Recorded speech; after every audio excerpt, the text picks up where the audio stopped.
Good morning everyone. Nandito kami ngayon sa tuktok ng Pudok sa Clarin Bohol.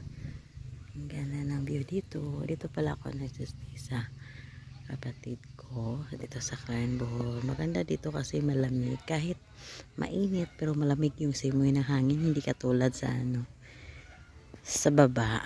Nandito kami sa bundok. Dito naman po si Buniknik, aso nila.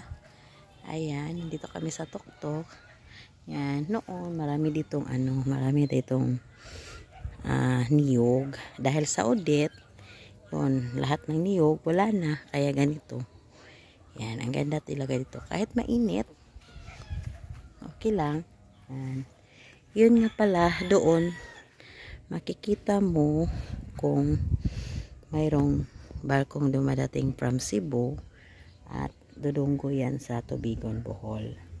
Tubigon Port. Ayun, yan. Sa pagkakataon nito, wala pa, hindi makita kasi wala pang barko. Kaya, ang ganda dito, ang tahimik at as in, nakakamiss yung dito ka tumira sa, parang probinsya as in. Kahit mainit, pero ang simoy ng hangin, napakalamig. Kaya, hindi kailangan dito ang aircon.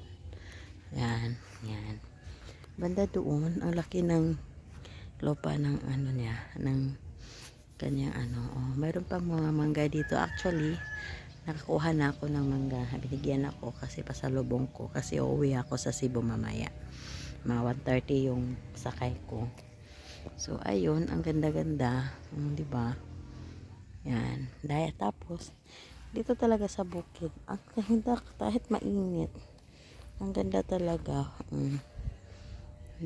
Yan, may mga mangga.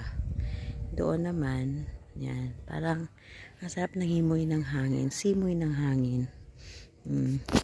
Wala po talaga akong update kasi wala ako sa bahay. Dito ngayon ako so tapos ng trabaho ko kaya kaya nandito ako sa bahay ng kapatid ko. Yan. Yan, ang ganda, 'di ba? Yan. Makikita mo talaga napakaaliwalas dito at napakaganda ng simoy ng hangin. Ang lamig dito. Kung gabi, hindi ka na kailangan mag-electric fan kasi ang lamig-lamig, espesyal na nasa tuktok na ng bundok. Yan. Yan. Diba? Ang ganda dito talaga. Nais ko sanang magtagal pero hindi pwede kasi alam niyo naman may mga aso ako sa bahay. Yan. Ang asawa ko lang ang nagbabantay doon. Tapos ako nagtatrabaho po ako dito. So, ganito po. Wow, ang sarap ng hangin. Diba? Ang sarap ng hangin talaga. Kahit mainit talaga, ang sarap talaga ng hangin dito. Ayan. Ang ganda-ganda. Ayan. Nasa tuktok ako ng bundok. Subukan kong bumaba ha. Ipapakita ko lang sa inyo. Ayan.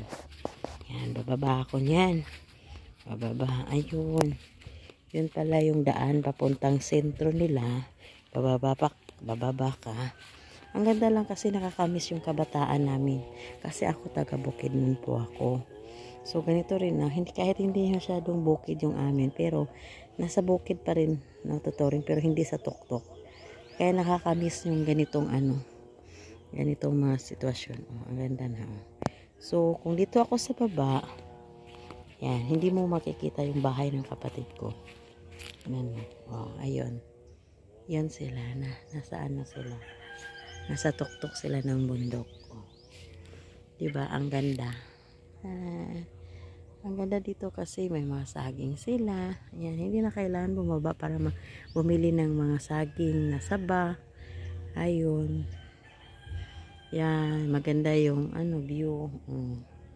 So, papunta na naman ako pataas.